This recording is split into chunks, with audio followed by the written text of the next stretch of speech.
আসসালামু আলাইকুম ওয়া রাহমাতুল্লাহি ওয়া বারাকাতুহু। আলহামদুলিল্লাহি রাব্বিল আলামিন ওয়াস সালাতু ওয়াস সালামু আলা আশরাফিল আমবিয়াই ওয়াল মুরসালিন নবিয়ানা মুহাম্মদ ওয়া আলা আলিহি ওয়া আসহাবিহি আজমাইন, আম্মা বা'দ।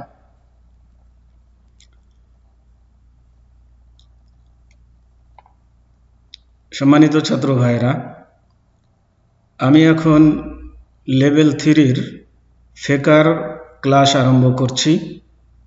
আজকের বিষয় হচ্ছে যাকাতের হকদারগণ। তার মানে যাকাত পাওয়ার অধিকার কারা রাখে, এই সম্পর্কে কোরআন বা হাদিসে যা এসেছে তাদের কথা উল্লেখ করব, সে সাথে তাদের পরিচয় তুলে ধরব ইনশাআল্লাহ।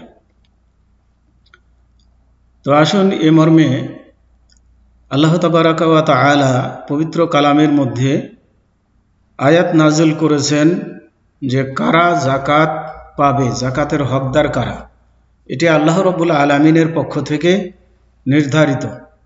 অতএব যে কয়জন আল্লাহ রাব্বুল আলামিন নির্ধারণ করেছেন তাদের মধ্যেই যাকাতকে সীমাবদ্ধ রাখতে হবে, এর বাইরে কাউকে যাকাত দেওয়া যাবে না।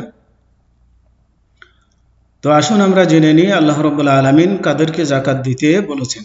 আল্লাহ রাব্বুল আলামিন বলেন সূরা তাওবার 60 নম্বর আয়াতে যে ইন্নামাস সাদাকাতু লিল ফুকারাই ওয়াল মাসাকিনা ওয়াল আমিলিনা আলাইহা ওয়াল মুআল্লাফাতি কুলুবুহুম ওয়া ফির রিকাবি ওয়াল গারিমিনা ওয়া ফি সাবিলিল্লাহি ওয়া ইবনিস সাবিলি ফরিদাতাম মিনাল্লাহি ওয়াল্লাহু আলিমুন হাকীম।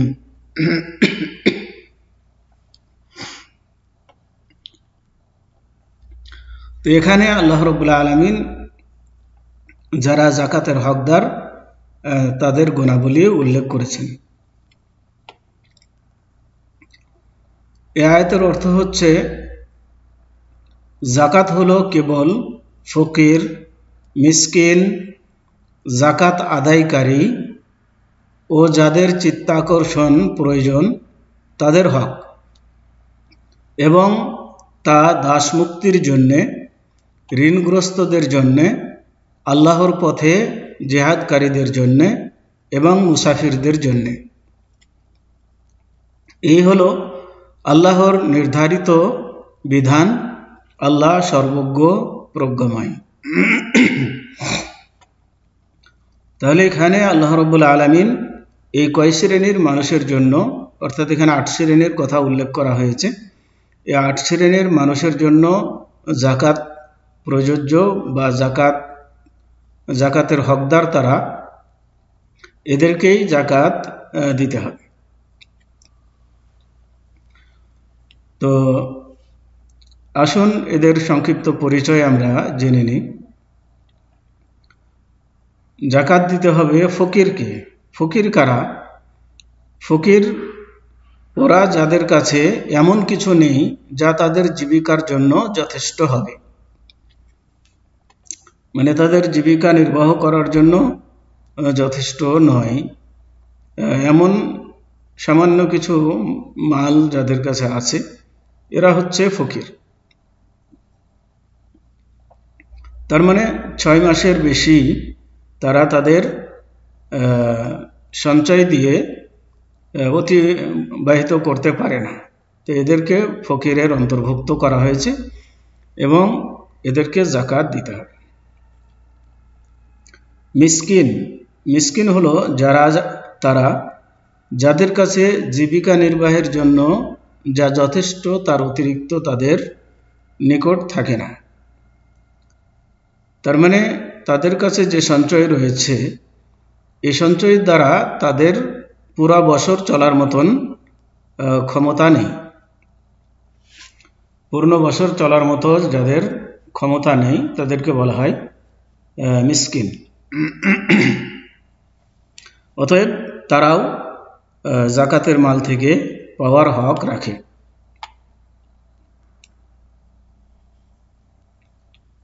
তিন নম্বর হচ্ছে যাকাত আদায়কারী, মানে যারা সরকারের পক্ষ থেকে জাকাত আদায়ের জন্য নির্ধারিত রয়েছেন যে ব্যক্তি, তাদেরকে জাকাতের মাল থেকে দেওয়া যাবে।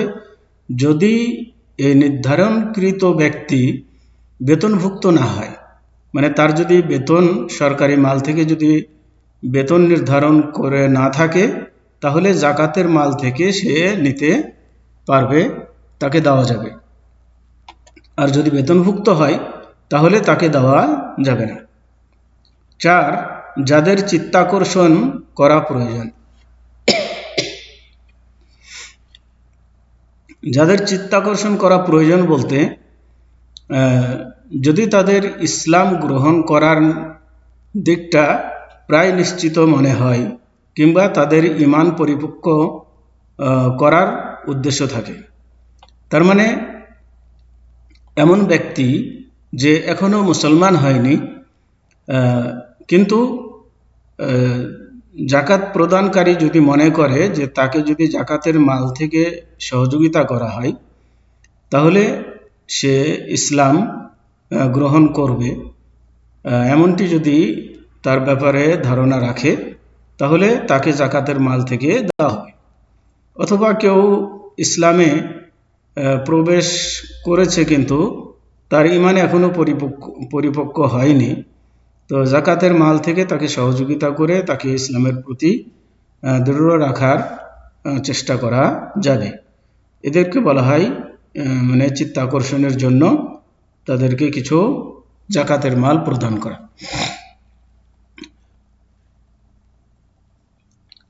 5 নম্বর হচ্ছে রিকাব, অর্থাৎ ওইসব চুক্তিবদ্ধ কৃতদাস যারা নিজেদেরকে দাসত্ব থেকে মুক্ত করার জন্য মালিককে নির্ধারিত মাল দিতে অক্ষম। অনুরূপ মুসলিম বন্দীও রিকাবের অন্তর্ভুক্ত। কথাটা এমন, মানে যে বর্তমানে তো দাসপ্রথা নেই, আগে ছিল, ভবিষ্যতেও থাকতে পারে। তো তার মানে যে সমস্ত মানুষকে মানুষ কিনে নেয় ওদেরকে বলা হয় দাস। আর এই দাসের কোনো নিজস্ব অর্থ থাকে না, যা তারা ইনকাম করে তাদের ইনকামকৃত সমস্ত সম্পদ মালিককে, তার মনিবকে দিতে হয়। তার মানে মনিব তাদের দ্বারা ইনকাম করে নেয়। তো এদেরকে যদি তার মালিক বলে থাকে যে এত টাকা যদি তুমি আমাকে দিতে পারো তাহলে তোমাকে আমি মুক্ত করে দেব, মানে গোলামি থেকে আজাদ করে দেব, তো এই ব্যক্তিদেরকে জাকাতের মাল থেকে দিয়ে তাদেরকে মুক্ত করা যেতে পারে। যেহেতু তার নিজস্ব কোনো সম্পদ নেই, সেহেতু জাকাতের মাল থেকে দিয়ে তাকে তার মনিব থেকে মুক্ত করে তাকে আজাদ করে দেওয়া। অনুরূপভাবে কোনো মুসলমান বন্দী যদি বন্দী হয়ে থাকে, যার উপরে জরিমানা হয়েছে, যেটা দিয়ে সে জেল থেকে বের হতে পারছে না, তো এমন ব্যক্তিকে তার জরিমানার টাকা পরিশোধ দিয়ে তাকে জেল থেকে মুক্ত করার জন্য জাকাতের টাকা ব্যবহার করা যাবে।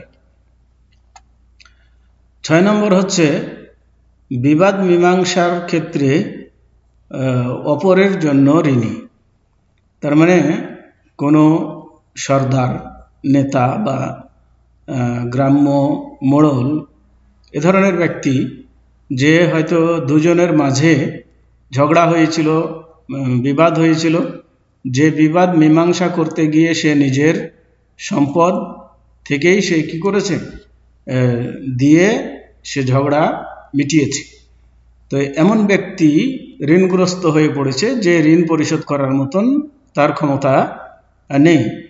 অতএব এ ধরনের ব্যক্তি জাকাতের মাল থেকে নিয়ে তার ঋণ পরিশোধ করতে পারবে।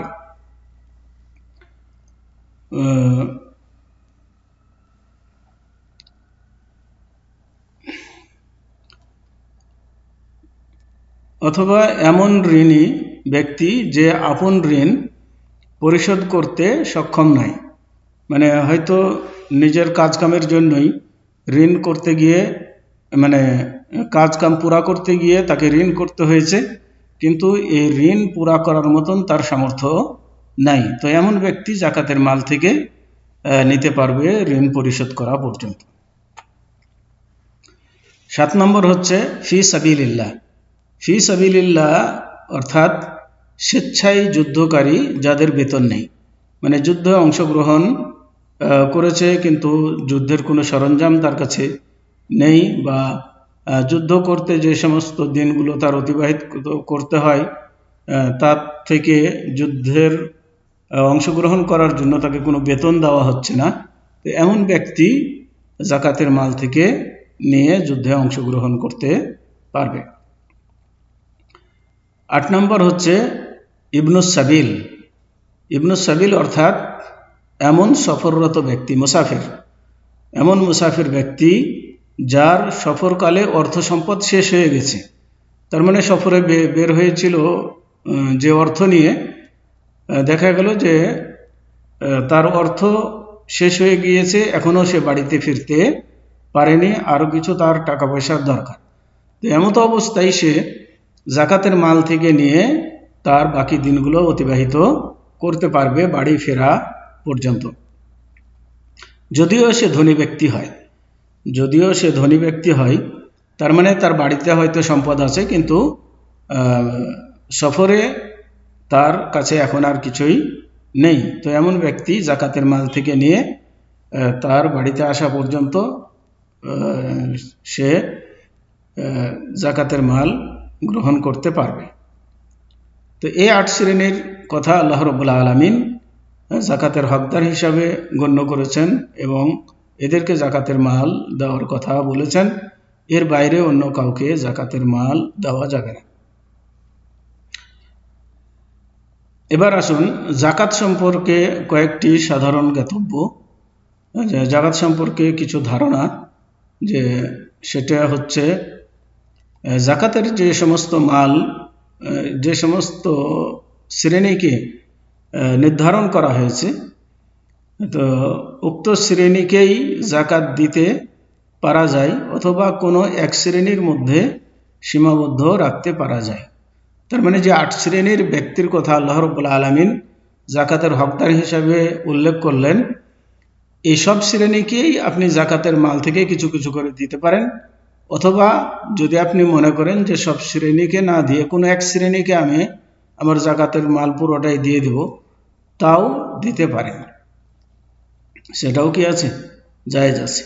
অথবা এই 8 শ্রেণীর মধ্য থেকে কয়েক শ্রেণীকে, 2 শ্রেণী বা 3 শ্রেণীকে দিবেন, এরকমও দেওয়া যেতে পারে।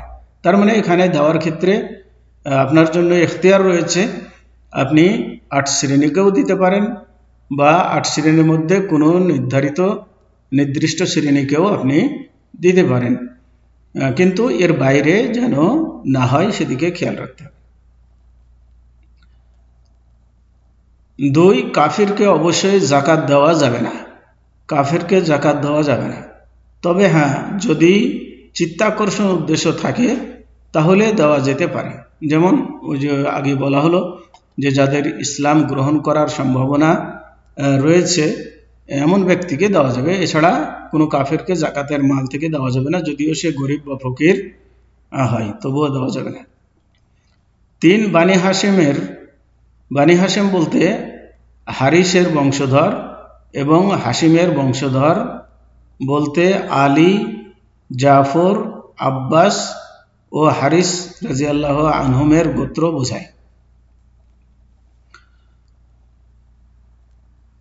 তাহলে হাশিমের বংশধরকে জাকাত দেওয়া যাবে না। তার মানে হাশিমের বংশধর বলতে আলীর বংশধর, জাফর রাদিয়াল্লাহু তাআলা আনহুর বংশধর, আব্বাস রাদিয়াল্লাহু তাআলা আনহুর বংশধর এবং হারিস রাদিয়াল্লাহু তাআলা আনহুর বংশধরকে জাকাত দেওয়া যাবে না। এরা যদিও গরিব হয় তাদেরকে জাকাত দেওয়া যাবে না। হ্যাঁ, এদেরকে আপনি গরিব হলে নিজের মাল থেকে সহযোগিতা করতে পারবেন, সাদকা হিসাবে দিতে পারবেন। কোনো কাউকে এবং কোনো ধনী ব্যক্তিকে জাকাত দেওয়া বৈধ নয়। কোনো ধনী ব্যক্তিকে জাকাত দেওয়া যাবে না। 4 নম্বর, নিকটবর্তী অভাবীদেরকে জাকাত দেওয়া মুস্তাহাব। যারা নিকটবর্তী মানে আত্মীয়র মধ্যে যারা গরিব, তাদেরকে জাকাত দেওয়া ভালো, যদি তাদের খরচ বহন করা জাকাত আদায়কারীর উপরে আবশ্যক না হয়। তার মানে গরিব কিন্তু তার উপরে তার খরচের দায়িত্ব নাই, মানে তাকে লালন পালন করা তার উপরে ফরজ এমন নয়, তাহলে পরে তাকে জাকাত থেকে দেওয়া যাবে। যেমন স্ত্রী, সন্তান সন্ততি, ছেলে মেয়ে যখন তার আয়ত্তে থাকবে, তার অধীনে থাকবে, তখন। জাকাত অন্য দেশে মানে প্রদানকারীর দেশ ছাড়া অন্য দেশে না পাঠানোই উত্তম। নিজের দেশের মানুষকেই জাকাত দেওয়া হচ্ছে উত্তম, তবে প্রয়োজন বোধে দেওয়া যেতে পারে। স্ত্রী তার স্বামীকে জাকাত দিতে পারে। স্ত্রী যদি ধনী হয়, স্বামী যদি দরিদ্র হয়, তাহলে পরে স্ত্রী যদি তার মালে জাকাত ফরজ হয়, তাহলে তার স্বামীকে জাকাত থেকে সহযোগিতা করতে পারে। কারণ স্ত্রীর উপরে স্বামীর ভরণ পোষণের দায়িত্ব নেই, কিন্তু স্বামীর উপরে স্ত্রীর ভরণ পোষণের দায়িত্ব আছে। কাজেই স্বামী স্ত্রীকে জাকাত দিতে পারবে না, কিন্তু স্ত্রী স্বামীকে জাকাত দিতে পারবে। 8, যে জিনিস নিজস্ব ব্যবহারের জন্য তৈরি করা হয় তাতে জাকাত নেই, মানে নিজে ব্যবহার করবেন এমন জিনিসে জাকাত নেই। যেমন বাড়ি, গাড়ি ইত্যাদি, এগুলোনের মানে দামের উপরে জাকাত দিতে হবে না। তবে নিজস্ব ব্যবহারের জন্য অলংকার সমূহের জাকাত প্রদান করা উত্তম। মানে এ ব্যাপারে উলামায়ে কিরামদের মধ্যে মতানৈক্য রয়েছে যে ব্যবহৃত স্বর্ণ, যেগুলো ব্যবহারের জন্য ক্রয় করা হয়েছে, এমন স্বর্ণের জাকাত লাগবে কি লাগবে না নেশাব পরিমাণ হলে। তো এ ব্যাপারে 2টি মত রয়েছে। একটা মত হচ্ছে যে লাগবে না, যেহেতু এগুলো ব্যবহারের জন্য। আর দ্বিতীয় মত হচ্ছে যে অলংকারে জাকাত দিতে হবে। আল্লাহু আলাম। 9, যা ইজারার জন্য মানে ভাড়া দেওয়ার জন্য তৈরি করা হয়, তার মুনাফায় জাকাত আছে, মূলের মূল্যে নয়। তার মানে আপনি একটা বাড়ি নির্মাণ করেছেন, তাতে অনেক টাকা আপনার খরচ হয়েছে, তো সেই বাড়ি বানাতে যে টাকা খরচ হয়েছে, সে টাকার উপরে আপনাকে জাকাত দিতে হবে না। বরং এই বাড়ি থেকে যেটা আপনি ভাড়া পাচ্ছেন, এই ভাড়া যদি জমে আপনার কাছে, আর সেটি যদি নেশাব পরিমাণ হয়, তাহলে বছরের শেষে ওই গচ্ছিত বা জমা টাকায় জাকাত দিতে হবে, কিন্তু বাড়ির মূল্যের উপরে কোনো জাকাত নেই। এ ধরনের ব্যবহৃত যে কোনো জিনিসের মূল্যের উপরে জাকাত নেই। রিকাজ, 11 নম্বর হচ্ছে রিকাজ অর্থাৎ খনি থেকে বেরকৃত সোনা, রূপা বা পুরাকালের প্রথিত ধন সম্পদকে বোঝায়। রিকাজ বলতে বোঝা হয় খনিজ জাতীয় সম্পদ, যেগুলো পাওয়া যায়, অথবা পুরনো যুগের কোনো জিনিস মাটির নিচ থেকে মাটি খুঁড়তে গিয়ে পাওয়া গিয়েছে। এ ধরনের জিনিসের জাকাতের পরিমাণ হচ্ছে খুমুস, অর্থাৎ 5 ভাগের 1 ভাগ।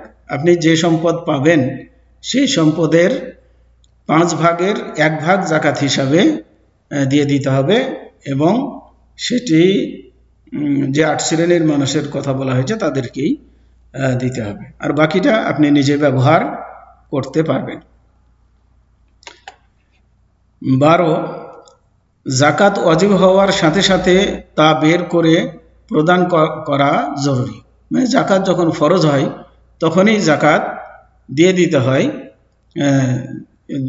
এবং যারা হকদার তাদের কাছে পৌঁছিয়ে দিতে হয়। সময়ের পূর্বে বের করা বৈধ। তবে সময়ের পূর্বে যদি কেউ প্রয়োজন মনে করে বের করার, তাহলে বের করতে পারবে। তার মানে মনে করুন যে আপনার জাকাতের জন্য শর্ত হচ্ছে যে জাকাতের নেশাব পরিমাণ মাল হতে হবে এবং এই মালটা 1 বছর আপনার কাছে থাকতে হবে। নেশাব পরিমাণ মাল 1 বছর থাকতে হবে, তাহলে 1 বছরের মাথায় গিয়ে আপনার উপরে জাকাত ফরজ হবে। তো মনে করেন যে আপনার ডিসেম্বরে হয়তো জাকাত আপনার উপরে ফরজ হবে, তো আপনি হয়তো মনে করলেন যে আমি নভেম্বরেই জাকাত দিয়ে দিব। কোনো গরিব মানুষ হয়তো আসলো, তার খুব প্রয়োজন, আর আপনি মনে করলেন আমাকে তো জাকাত দিতে হবে, অতএব তাকে জাকাত দিয়ে দিই। তো অগ্রিম যদি জাকাতের মাল আপনি দিয়ে দেন, হিসাব রাখেন, তাহলে পরে সেটা দেওয়া যেতে পারে। এবং জাকাত মৃত ব্যক্তির ঘাড়ে ধার স্বরূপ, তাকে এর থেকে মুক্ত করা ওয়াজিব। তার মানে কোনো ব্যক্তির উপরে জাকাত ফরজ হয়েছিল, কিন্তু সে জাকাত আদায় না করার আগেই মৃত্যুবরণ করেছে, তাহলে তার যারা অংশীদার আছে, অংশীদারদের উচিত তার জাকাত পরিশোধ করে দিয়ে তারপরে মাল ভাগ করে নেওয়া, কারণ তাকে ধারমুক্ত করা উচিত। তো আজকে এ পর্যন্তই। ওসল্লাল্লাহু আলা নবিয়িনা মুহাম্মদ ওয়া আলা আলিহি ওয়া আসহাবিহি ওয়া বারিক ওয়া সাল্লিম। আসসালামু আলাইকুম ওয়া রাহমাতুল্লাহি ওয়া বারাকাতুহু।